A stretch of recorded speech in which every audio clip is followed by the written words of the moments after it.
आज की दुनिया में हमारे पास चॉइस ही चॉइस है हर चीज में। और हमें लगता है वाह, जितनी ज्यादा चॉइस उतनी ज्यादा आजादी। पर क्या सच में ऐसा है, या फिर ये अनगिनत चॉइस हमें आजादी नहीं बल्कि एक अजीब सा स्ट्रेस दे रही हैं? चलिए इसी पैराडॉक्स को, इसी पहेली को समझते हैं। ये सिचुएशन हम सबके साथ हुई होगी, है ना? 40 मिनट, 1 घंटा नेटफ्लिक्स पर बस स्क्रॉल करते जा रहे हैं कि क्या देखें, और आखिर में थक हार कर कुछ भी नहीं देखते।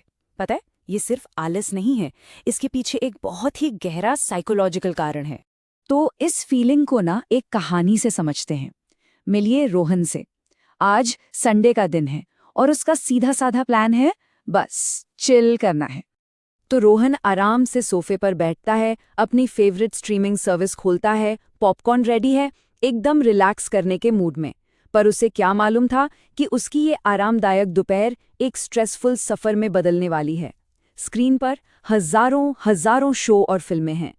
शुरू के 5 मिनट तो बड़े मजे में निकलते हैं, वाह ये भी है वो भी है। फिर 20 मिनट हो जाते हैं। अब वो अपनी वॉच लिस्ट में कुछ जोड़ रहा है, कुछ हटा रहा है, रेटिंग्स चेक कर रहा है और पूरी तरह कंफ्यूज हो चुका है। और देखते ही देखते 45 मिनट निकल जाते हैं। अब वो चिड़चिड़ा हो चुका है, बेचैन है और उसकी संडे की दोपहर बर्बाद हो रही है। अब वो तंग आ चुका है। वो टीवी बंद कर देता है और सोचता है, चलो छोड़ो, कुछ और करते हैं। शायद खाना ऑर्डर करना ज्यादा आसान डिसीजन होगा। तो वो अपना फोन उठाता है, लेकिन उसे नहीं पता कि वो एक और चॉइस के जाल में फंसने जा रहा है। जैसे ही वो फूड डिलीवरी ऐप खोलता है, बूम, 47 रेस्टोरेंट्स आसपास। 47, और हर रेस्टोरेंट के मेन्यू में आप जानते हैं दर्जनों डिशेज हैं। मतलब फिर से वही कहानी, वही कंफ्यूजन। बहुत सोचने के बाद वो आखिर में कुछ ऑर्डर कर ही देता है। पर जैसे ही ऑर्डर कंफर्म होता है ना, एक अजीब सा पछतावा होने लगता है। शायद वो दूसरा वाला रेस्टोरेंट ज्यादा अच्छा था। खाना आता है, खाना ठीक ठाक है, पर उसे खाने में वो मजा नहीं आ रहा। क्यों? क्योंकि उसका दिमाग अभी भी उन 46 रेस्टोरेंट्स के बारे में सोच रहा है जिन्हें उसने नहीं चुना। तो ये जो फीलिंग रोहन महसूस कर रहा है, ये कोई अनोखी चीज नहीं है। इसका बाकायदा एक नाम है। ये एक बहुत ही जानी मानी साइकोलॉजिकल कॉन्सेप्ट है। इसे कहते हैं द पैराडॉक्स ऑफ चॉइस, यानी चुनाव का विरोधाभास। इसका मतलब बहुत सिंपल है। एक पॉइंट के बाद हर नई चॉइस हमारी जिंदगी में खुशी नहीं बल्कि स्ट्रेस और बोझ बढ़ाती है। इस आइडिया को साइकोलॉजिस्ट बैरी श्वार्ट्ज ने अपनी 2004 की किताब से बहुत पॉपुलर किया। उन्होंने ही ये बताया कि कैसे ज्यादा आज़ादी और ज्यादा चॉइस देने का जो हमारा जुनून है ना, वो असल में हमें ही नुकसान पहुंचा रहा है। तो सवाल ये है कि ऐसा होता क्यों है? ज्यादा चॉइस से हमें बुरा क्यों लगता है? ये पैराडॉक्स 3 बड़ी प्रॉब्लम्स खड़ी करता है। चलिए एक एक करके इन्हें समझते हैं। सबसे पहली चीज, डिसीजन पैरालिसिस, मतलब फैसला ही ना ले पाना। जब इतने सारे अच्छे ऑप्शंस होते हैं तो हम अक्सर फ्रीज हो जाते हैं, कोई भी डिसीजन नहीं ले पाते। क्यों? क्योंकि एक को चुनना मतलब बाकी सबको ना कहना, और ये एक नुकसान जैसा फील होता है। दूसरी प्रॉब्लम है अपॉर्चुनिटी कॉस्ट, मतलब हर फैसले के साथ उन फैसलों का एक भूत होता है जो हमने नहीं लिए। सोचिए 47 रेस्टोरेंट्स के केस में ये भूत कितना बड़ा और डरावना हो जाता है। हम हमेशा सोचते रहते हैं, क्या होता अगर वो चुन लिया होता, और ये क्या होता अगर वाली सोच हमारे चुने हुए ऑप्शन की सारी खुशी छीन लेती है। और तीसरी चीज है हमारी उम्मीदों का बढ़ जाना। जब हजारों ऑप्शंस हों तो हमें लगता है कि हमारा फाइनल डिसीजन परफेक्ट होना ही चाहिए, इसमें कोई कमी नहीं हो सकती। और इसी चक्कर में एक बहुत अच्छा ऑप्शन भी हमें एक फेलियर जैसा लगता है, क्योंकि दिमाग में हमेशा ये चलता रहता है कि शायद कहीं इससे भी बेहतर कुछ था।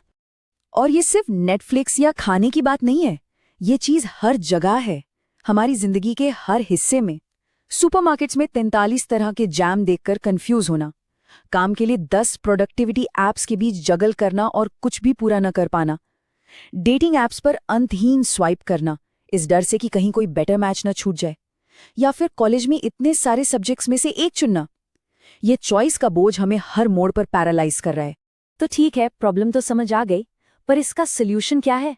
अच्छी बात यह है कि इसका एक बहुत ही सिंपल लेकिन पावरफुल सोल्यूशन भी है, और ये सोल्यूशन रोहन को उसके एक दोस्त से मिलता है। इस कॉन्सेप्ट का नाम है सैटिस्फाइसिंग। ये शब्द साइकोलॉजिस्ट हर्बर्ट साइमन ने दिया था। इसका मतलब है बेस्ट या परफेक्ट की तलाश बंद करो, इसके बजाय उस पहले ऑप्शन को चुनो जो आपकी ठीक-ठाक या गुड इनफ स्टैंडर्ड को पूरा करता हो। तो यहाँ पर ना दो तरह के लोग होते हैं। एक होता है मैक्सिमाइजर। ये वो इंसान है जिसे हर हाल में बेस्ट ऑप्शन ही चाहिए। वो पूरी रिसर्च करेगा और फिर भी फैसले के बाद पछताएगा। और दूसरा होता है सेटिस्फाइसर। ये वो है जो एक गुड इनफ ऑप्शन ढूंढता है। जैसे ही उसे एक ऑप्शन मिलता है जो उसके क्राइटेरिया पर खरा उतरता है, वो उसे चुनता है और आगे बढ़ जाता है। और नतीजा, सेटिस्फाइसर ज्यादा खुश रहता है, उसे स्ट्रेस कम होता है। रोहन ने भी यही ट्राई करने का सोचा। उसने स्ट्रीमिंग ऐप खोली, 30 सेकंड में एक शो देखा जो ठीक ठाक लग रहा था और ज्यादा सोचे बिना प्ले बटन दबा दिया। देखिए, यहाँ असली मुद्दा ये नहीं है कि चॉइस होना बुरी बात है। नहीं, असली मुद्दा ये है कि हम उन चॉइसेस को हैंडल कैसे करते हैं, हमारा अप्रोच क्या है, सब कुछ उसी पर डिपेंड करता है। और जानते हैं क्या हुआ? रोहन को वो शो वाकई में अच्छा लगा। शायद वो दुनिया का बेस्ट शो नहीं था, पर उसे इस बात से कोई फर्क नहीं पड़ा। वो खुश था।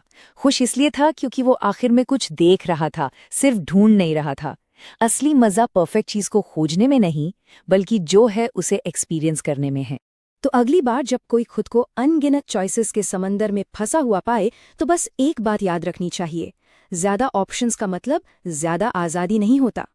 कभी-कभी सबसे बड़ी आज़ादी बस किसी एक चीज को चुन लेने में होती है, और फिर पलट कर ना देखने में।